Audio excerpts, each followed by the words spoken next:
Hello student, welcome to my channel सरमल lecture. आज का ये वीडियो क्लास 10 गणित के लिए सबसे ज्यादा इंपॉर्टेंट है। आज के इस वीडियो में मैं आपको बताऊंगा कि 10th गणित का जो 2023 बोर्ड एग्जाम का पेपर कैसा आएगा। ठीक है, आज की इस वीडियो में मैं आपको बताने वाला हूं। इस वीडियो को लास्ट तक जरूर देखना, वरना बाद में जरूर पछताओगे। ठीक है, आज मैं आपको बताऊंगा कि आपका पेपर कैसा आएगा। आपका पेपर सरल आएगा या कठिन आएगा मैथ का। ठीक है, एंड ये जो आपका पेपर है आपका गणित का वायरल पेपर है, जिसको मैं आप लोगों को सॉल्यूशन के साथ समझाने वाला हूं। ठीक है, सॉल्यूशन के साथ जैसा 2023 बोर्ड एग्जाम में गणित का पेपर आने वाला है, वो पेपर आज की इस वीडियो में आप लोगों को समझाने वाला हूं।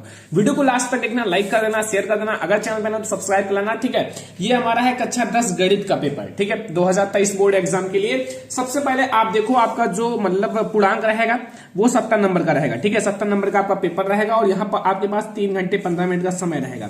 3 घंटे 15 मिनट का समय रहेगा। ठीक है, अब निर्देश यहां दिया रहता है कि प्रारंभ के जो 15 मिनट है परीक्षार्थी को प्रश्न पत्र पढ़ने के लिए निर्धारित है। ठीक है, प्रारंभ के जो 15 मिनट है इसमें आपको पूरा प्रश्न पत्र पढ़ना है। क्या क्या दिया है, क्या क्या कौन कौन सा प्रश्न है, कुछ और आप लोगों के यहाँ निर्देश है। सामान्य निर्देश पहला है, सभी प्रश्न पत्र जो आपका प्रश्न करना अनिवार्य है। दूसरा है, इस प्रश्न पत्र में 2 खंड है। ठीक है, जो आपका प्रथम खंड रहेगा वो ऑब्जेक्टिव रहेगा 20 अंक का, जिसका आप लोगों को आंसर ओएमआर शीट पर देना है। ठीक है, और यहाँ देखो ओएमआर शीट उत्तर अंकित किए जाने के पश्चात उसे काटे नहीं। ठीक है, और उसमें आपका व्हाइटनर आदि का प्रयोग नहीं करना है। ये सारा पढ़ लेना अच्छे से। दूसरा खंड 50 अंक का है, जो ऑब्जेक्टिव में वर्णनात्मक है, सब्जेक्टिव है, जिसे लिखना होगा, सॉल्व करना होगा। ठीक है, इसमें कुल 5 प्रश्न है। ठीक है, इसमें कुल 5 प्रश्न है, ऐसे पूरा पढ़ लेना। फिर हम लोग चलते हैं अपने क्वेश्चंस पर।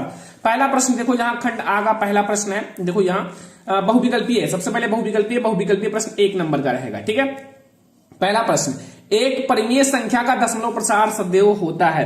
देखो, जो परिमेय संख्या होता है उसका दशमलव प्रसार सदैव कैसा होता है। एक जैसे वो आपकी परिमेय संख्या तो आप लोगों का शांत होगा। ठीक है, परिमेय संख्या का जो दशमलव प्रसार होता है वो सदैव शांत होता है। ठीक है, तो ये हमारा पहला नंबर प्रश्न है। क्वेश्चन नंबर सेकंड यहां देखो। ठीक है, लिखा हुआ एक शून्यंतर परिमेय संख्या और एक अपरिमेय संख्या का गुणनफल होता है। एक जो शून्यंतर परिमेय संख्या होता है, एक अपरिमेय संख्या होता है, इसका गुणनफल कैसा होता है, ये आपका 1 नंबर का है। देखो, आप लोग समझना, परिमेय संख्या और अपरिमेय संख्या का अगर गुणनफल करोगे ना तो आप लोगों का सदैव अपरिमेय संख्या होगा। कैसा होगा, सदैव अपरिमेय संख्या होगा। ठीक है, क्योंकि आपका परिमेय संख्या है और अपरिमेय संख्या, तो उसका गुणा करोगे तो वो आपका सदैव अपरिमेय होगा। क्वेश्चन नंबर 3 है कि रेखाओं x इक्वल टू 0, मतलब x आपका 0 के बराबर है, 2x plus 3y equal to 12 का प्रतिच्छेद बिंदु होगा। देखो बच्चों, यहाँ आपका 2x plus 3y equal to 12 है। ठीक है, मैं आप लोगों को कोई क्वेश्चन सॉल्व करा देता हूँ। देखो, यहाँ आप लोग x की वैल्यू रख दो। यहाँ आपका 0 है, 0 हो जाएगा, 3y इक्वल टू 12 है, और यहाँ से y इक्वल टू 12/3। ठीक है, इक्वल टू 4, तो यहाँ से 4 हो जाएगा। ठीक है, एक होगा 4 और आपका x की वैल्यू 0 और ये 4। ठीक है, तो यह हमारा 0 और 4 ऑप्शन सही है। समझ में आया। क्वेश्चन नंबर 4 देखो, वह सबसे बड़ी संख्या जिसमें आपका 70 और 125 को विभाजित करने वाले क्रमशः शेषफल आपका 5 और 8 प्राप्त होता है। ठीक है, वो आप लोगों को बताना है। तो देखो, आपके पास ऑप्शन नंबर फर्स्ट है 13, ऑप्शन नंबर सेकंड है 65, ऑप्शन नंबर थर्ड है आपका यहाँ 875 एंड ऑप्शन नंबर 4 है 1750। ठीक है, तो इसका राइट आंसर क्या होगा। देखो, यहां आप लोगों का राइट आंसर क्या होगा। देखो, यहां अगर आप 13 से, ठीक है, मतलब मैं पहले एक गिनती लेता हूं, 13। ठीक है, तो 13 से अगर आप 70 में भाग दोगे तो क्या होगा, 13 × 5 = 65, तो आपका 5 शेषफल बच गया। ठीक है, फिर इसको आप जब 13 को इसमें भाग दोगे ना तो आपका 8 शेषफल बच जाएगा। तो ये हमारा सही हो जाएगा। ठीक है, सॉल्व कर लेना, इतना आप लोग समझते हो। ये हमारा क्वेश्चन नंबर 4 है। क्वेश्चन नंबर 5 है, समीकरण 2x plus ay equal to 1 तथा 3x माइनस 5 इक्वल टू 7 का कोई हल नहीं है, तो इसका a का मान होगा। देखो, a1/a2, ठीक है, b1/b2, c1/c2 पर वैल्यू रखो, a की वैल्यू आपका निकल आएगा। ठीक है, a की वैल्यू आपकी निकल आएगी। तो इसका हमारा राइट आंसर क्या होगा, इसका राइट आंसर होगा, मैं आप लोग जरूर सॉल्व करना घर पर। ठीक है, -10/3। ठीक है, -10/3। अगला देखो, क्वेश्चन नंबर 6 है। ठीक है, 6 नंबर की द्विघात समीकरण 2x² - 4x + 3 = 0 के बारे में निम्न कथनों में से कौन सा विचार सही है। यहाँ देखो, 1 नंबर का है। देखो, यहाँ लिखा हुआ है, दिए गए समीकरण का विभक्तर 0 से कम है। दिए गए समीकरण का विभक्तर 0 से कम है, या समीकरण के मूल्य जो है ना, कोई मूल्य का वास्तविक नहीं है, एंड समीकरण का विभक्तर 0 है, एंड समीकरण के मूल वास्तविक है। ठीक है बच्चों, तो यहां मैं आपको बता दूं कि दिए गए समीकरण का विभक्तर 0 से कम है, 0 से कम है, क्योंकि अगर आप यहाँ क्या निकालोगे, बी स्क्वायर माइनस 4ac से निकालोगे विभेदतर, तो फिर क्या निकलेगा वो तो पता ही है, आप लोग वैल्यू रख देना। वो आपका 0 से कम कैसे होगा, माइनस में वैल्यू आएगा, माइनस में आएगा तो वो 0 से कम होता है, ठीक है। एंड एक बात और याद रखना कि समीकरण का कोई मूल वास्तविक नहीं है, समीकरण का कोई मूल वास्तविक नहीं है, तो ये दोनों है। तो आगे देखते हैं कोई और ऑप्शन है कि नहीं। तो इसका हमारा ए व बी दोनों करेक्ट है ना, देखो ऑप्शन में है, तो फिर ये वाला हमारा करेक्ट है, ए और बी दोनों, ठीक है। अगला क्वेश्चन देखो यहाँ 7 नंबर, यहाँ ए वो बी सी एक आयत है, ठीक है, और इस जिनके 3 शीर्ष, ए जो है वो 0,3 है, ओ जो है वो 0,3 है, एंड आपका वी जो है वो 5,0 है, इसका विकर्ण होगा। 1 नंबर का क्वेश्चन है, तो इसको आप लोग सॉल्व करना। अगर ना सॉल्व करवाना तो कमेंट कर देना, मैं आप लोगों को इसका जो आप लोगों का पूरे पेपर का कॉपी में लिखकर सॉल्यूशन समझा दूंगा, ठीक है। अभी मैं आप लोगों को बता रहा हूँ पेपर कैसा आएगा और सॉल्यूशन भी साथ में बता रहा हूँ, ठीक है। तो इसको जब आप लोग सॉल्व करोगे तो वो हमारा आएगा √34, ठीक है, √34 सॉल्व कर लेना। फिर आप लोग कमेंट करना कितने क्वेश्चन आपने सॉल्व किए हैं, ठीक है। बहुत ज्यादा आसान है। क्वेश्चन नंबर 8 है, यदि समीकरण x स्क्वायर प्लस के x माइनस 5/4 का 0 है तो एक मूल जो है 1/2 तो k का मान होगा, ठीक है। k का मान आपको याद करना, इनके मूल जो है ना x का मान आपको दे रखा है, तो यही वैल्यू रख दो, फिर आपका k का मान ऑटोमेटिक निकल आएगा। इतना तो आप लोग कर ही सकते हो, तो इसको 2 वैल्यू आएगा, ठीक है, मैंने देखा है सॉल्व करके। अगला क्वेश्चन 9 नंबर क्वेश्चन देखो बच्चों, 2 त्रिभुज जो है समरूप होते हैं, अगर त्रिभुज जो है वो समरूप होते हैं तो फर्स्ट नंबर ऑप्शन है यदि इनके संगत कोण बराबर हो, यदि इनके संगत कोण बराबर हो, या फिर इनकी संगत भुजाएं एक अनुपात में समानुपात में होती हैं, या फिर उपयुक्त में दोनों, या फिर आप लोगों का कोई नहीं। तो ये दोनों हमारा सही है, एक तो संगत कोण बराबर होता है, एक समानुपात में होता है, ठीक है। तो ये दोनों हमारा सही है, ठीक है, समझ में आया। क्वेश्चन नंबर 10 देखो, यदि एक समकोण जो है त्रिभुज एबीसी में कोण C equal to 90 degree, A C equal to 3 centimetre and B C equal to 4 centimetre, तो सी से जाने वाले माध्यिका का माप होगा। तो इसको आप लोग सॉल्व कर लेना। वैसे मैं आप लोगों को बता देता हूं इसका राइट आंसर क्या होगा, वो होगा 3.5 सेंटीमीटर, ठीक है, सॉरी 2.5 सेंटीमीटर होगा, 2.5 सेंटीमीटर होगा, ठीक है, सॉल्व कर लेना। अगला क्वेश्चन नंबर 11 है, एक चतुर्भुज के विकर्णों की लंबाइयां एक 16 सेंटीमीटर एक 12 सेंटीमीटर है, ठीक है। इस चतुर्भुज की भुजा की लंबाई होगा, ठीक है, ये 1 मार्क्स का है। अभी मैं आप लोगों को बता रहा हूं कि कैसा पेपर आएगा, ठीक है, एंड सॉल्यूशन भी आप लोगों को करा देता हूं, ठीक है। फिर मैं आप लोगों को पूरा पेपर का एक कॉपी में पूरा सॉल्यूशन कराऊंगा, पूरे पेपर का। ऑप्शन नंबर फर्स्ट है 9 सेंटीमीटर, सेकंड 10 सेंटीमीटर, और थर्ड है 8 सेंटीमीटर, 4 है 20 सेंटीमीटर, ठीक है। तो इसका राइट आंसर हमारा होगा 10 सेंटीमीटर, ठीक है, सॉल्व कर लेना। मैं अभी सॉल्व किया हूं, फिर मैं आप लोगों को कॉपी में समझा दूंगा। अगला 12 नंबर, 2 समरूप त्रिभुजों की भुजाएं जो है वो 4:9 के अनुपात में है, इन त्रिभुजों के क्षेत्रफलों का अनुपात होगा। जो सरल है उसको मैं आप लोगों को समझा देता हूं। देखो इसको मैं यहां समझा सकता हूं, छोटा सा है, देखो 4:9 है, इसका वर्ग कर लो, मतलब 4 का वर्ग कर लो एंड 9 का वर्ग कर लो, 4 का वर्ग 16 एंड 9 का 81, तो 16:81 हमारा सही हो जाएगा, ठीक है, ये वाला सही है। तो ये समझ में आ गया होगा बहुत अच्छे से। आपका 13 नंबर क्वेश्चन है कि यदि आपका 4 tan थीटा इक्वल टू 3 है, ठीक है, एंड तो आपका यहां देखो 4 sin theta minus cos theta and 4 sin theta plus cos theta बराबर है, तो इसको आप लोग त्रिकोणमिति का है सॉल्व करना, इसकी वैल्यू 1/2 होगा, ठीक है, सॉल्व कर देना। ये हमारा क्वेश्चन नंबर 13। क्वेश्चन नंबर 14 देखो, साइन 75 डिग्री बटे कॉस 15 डिग्री का मान है। देखो साइन 75 डिग्री अगर ऐसे भी कोई भी क्वेश्चन दिया हो, ठीक है, वो देखो आपका ये जो है ना, अगर इसको आप कॉस को 90 माइनस थीटा करोगे ना, थीटा आपका 75 है, क्योंकि 15 में इतना जब आप 90 में से 75 घटाओगे तभी तो 15 के बराबर होगा, तो ये साइन 75 डिग्री के हो जाएगा, और साइन 75 कट के 1 का वैल्यू आ जाएगा, और एक ऐसे क्वेश्चन के वैल्यू 1 ही होते हैं, ठीक है, ये समझ जाओ। अगला है क्वेश्चन नंबर 15 है, यदि एक वृत्त का परिमाप वर्ग के परिमाप के बराबर है तो उनके क्षेत्रफलों का अनुपात होगा। देखो एक वृत्त का परिमाप है, उसके वर्ग के परिमाप के बराबर है, तो उसके क्षेत्रफलों का अनुपात कितना होगा, इसको आप लोग सॉल्व करना, ठीक है, उसका 14:11 होगा। अगला देखो, 2 गोलों के आयतनों का अनुपात यहाँ 64:27 उनके पृष्ठीय क्षेत्रफलों का अनुपात होगा। देखो यहाँ आप लोगों का देखो इस क्वेश्चन का सॉल्यूशन जो होगा, जैसे यहाँ 64 है, यहाँ 27 है, ठीक है, तो फिर इसके पृष्ठीय क्षेत्रफलों का अनुपात 16:9 होगा। अगला देखो यहाँ 17, 1 से लेकर 10 तक की धनात्मक विषम संख्याओं का समांतर माध्य आप लोगों को बताना है। 1 से लेकर 10 विषम धनात्मक, मान लो 1 से लेकर 10 हमारा जैसे 1 है, 3 है, 5 है, 7 है एंड विषम धनात्मक पूर्णांक ना एंड 9 है, और बटे में 1 2 3 4 5 है। ठीक है, चलो इसको जोड़ लो। यहाँ आपका 1 2 4 4 एंड 5 9 9 9 9 आपका 18 18 में आप 7 जोड़ लो, फिर 15 25 सॉरी 25 है, और बट्टे 5 इक्वल टू आपका 5। आंसर आपका 5 आएगा। चलो अगले पेज में देखते हैं। तो इसका जो हमारा आंसर आएगा वो 5 है। सही है, ठीक है, 5 है।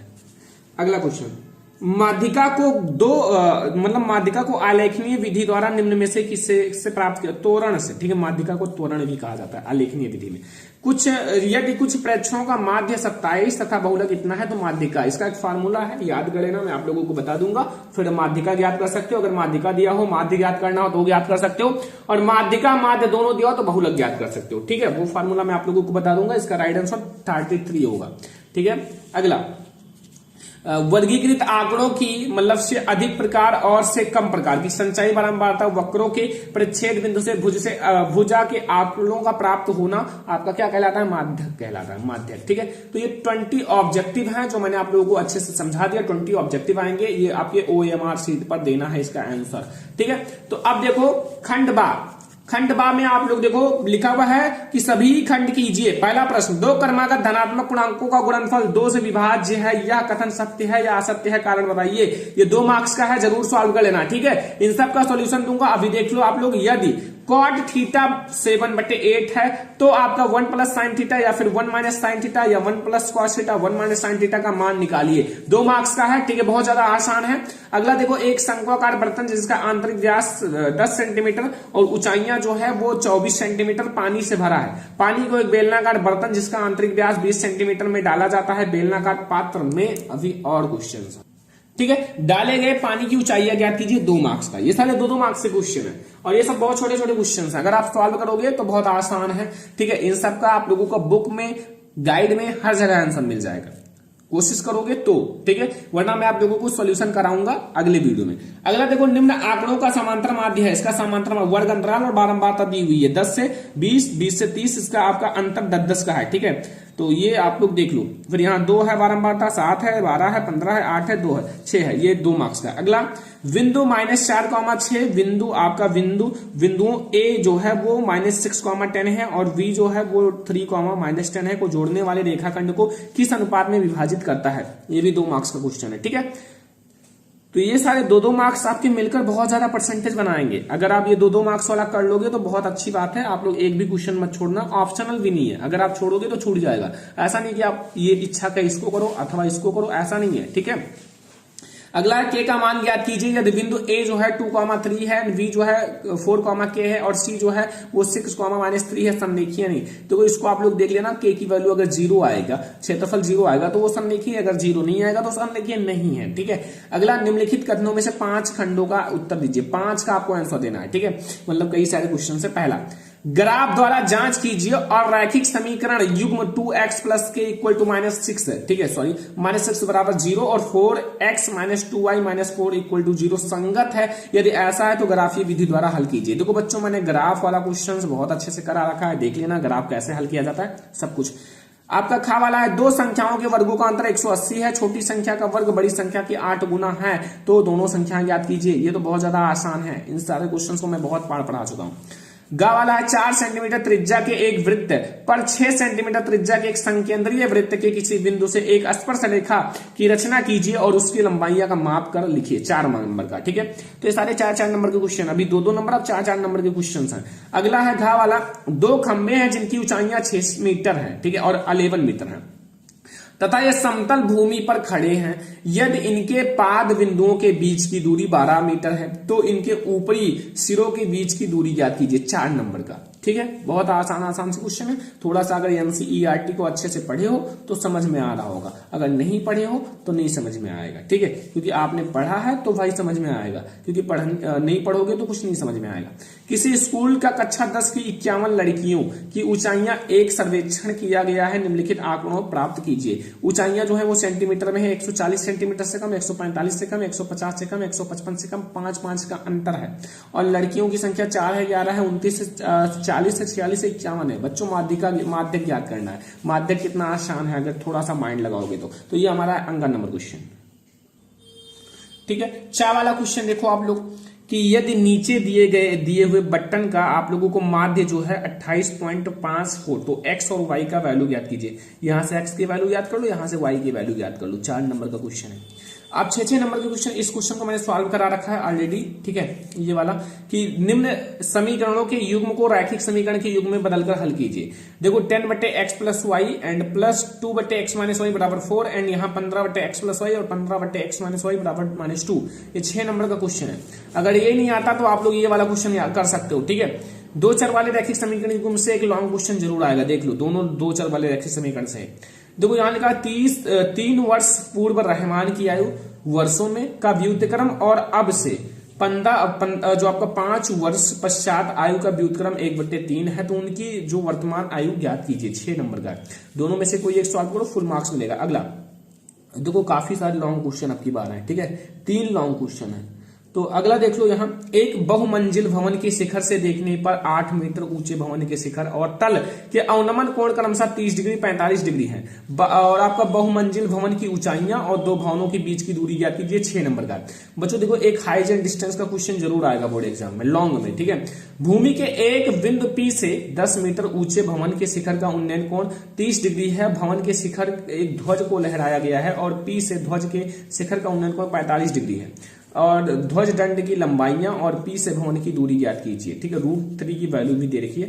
देखो आपका ये 6 नंबर का क्वेश्चन है। यहाँ देखो अगला फिर आपका 6 नंबर का है। एक बर्तन के उल्टे शंकु के आकार का है, इसकी ऊंचाइयां 8 सेंटीमीटर है और इसके ऊपरी जो खुला हुआ है सिरे की त्रिज्या 5 सेंटीमीटर है। यह ऊपर तक पानी से भरा हुआ है। जब बर्तन में शीशे के कुछ देखो गोलियों को, जिसमें प्रत्येक का त्रिज्या जो है ना, मतलब प्रत्येक 0.5 सेंटीमीटर त्रिज्या का एक गोला है और डाली जाती है, तो इसमें से भरे हुए पानी का 1/4 भाग बाहर निकल जाता है। बर्तन में डाली गई शीशे की गोलियों की संख्या ज्ञात कीजिए। बच्चों काफी इंपॉर्टेंट लॉन्ग क्वेश्चन है, सारे का सॉल्यूशन कराऊंगा, केवल आप लोग पढ़ते रहो बस।